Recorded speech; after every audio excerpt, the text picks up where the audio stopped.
ഒരു വയസ്സുള്ള എന്നെ ഡാഡി ഗ്രൗണ്ടിൽ കൂടെ ഓടിക്കുന്ന എനിക്ക് ഓർമ്മയുണ്ട്. എങ്ങനെ? ഒരു വയസ്സുള്ള എന്നെ ഡാഡി ഗ്രൗണ്ടിൽ കൂടെ ഓടിക്കുന്ന എനിക്ക് ഓർമ്മയുണ്ട്. നല്ല ആരോഗ്യം വെക്കാൻ ഒരു വയസ്സിൽ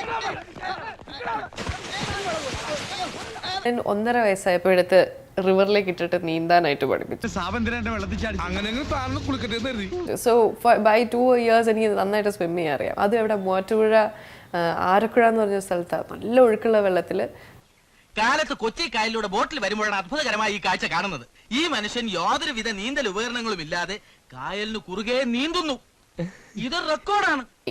if I like a boy, daddy ആദ്യം പറഞ്ഞു യു ലൈക്ക് ദിസ് ബോയ് അല്ലേ, ബ്രിങ് ഹിം ഹോം. എങ്ങനെയുണ്ട്? Super daddy.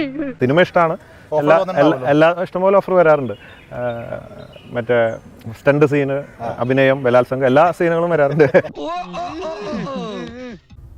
സാധാരണക്കാരും ഈ റോൾസ് റോയ്സിൽ കയറി ഒരു എക്സ്പീരിയൻസ് ഉണ്ടാവുക, അപ്പോൾ അവരുടെ മുഖത്തുണ്ടാകുന്ന ഒരു സന്തോഷം, അതിന് കാരണക്കാരനാവുക ഞാൻ, അതിലൊരു വലിയ സുഖമുണ്ട്. മക്കളില്ലാത്ത എനിക്ക് ഇതും ഒരു ആശ്വാസമായിരിക്കും. എനിക്ക് അങ്ങനെ കാര്യമായിട്ടുള്ള ആക്സിഡന്റ് ഉണ്ടായിട്ടില്ല. ഒന്നാമത് ഞാൻ ഡ്രൈവിംഗ് പഠിച്ചിട്ടില്ല സത്യം പറഞ്ഞാൽ. എന്ത് പറ്റിയടാ?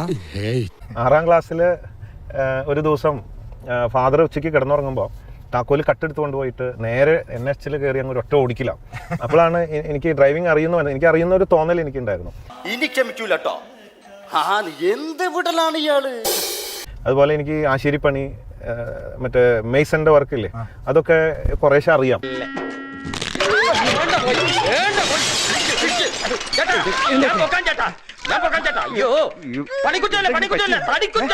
ഫ്ലോർ ഷിഫ്റ്റിംഗ് ഗിയറൊക്കെ ആയിട്ട് അന്നത്തെ വലിയ വണ്ടിയാണ് ഫിയറ്റ് എന്ന് പറയുന്നത്. അതെടുത്തുകൊണ്ട് 8ലാണോ 9ലാണോ മറ്റേ ബാംഗ്ലൂർ ഗേൾഫ്രണ്ടിനെ കാണാൻ ഒറ്റയ്ക്ക് ഓടിച്ചു പോയിട്ടുണ്ട്. വണ്ടി തള്ളാൻ വേറൊരു സഹായം വേണ്ട, ഞാൻ മാത്രം മതി.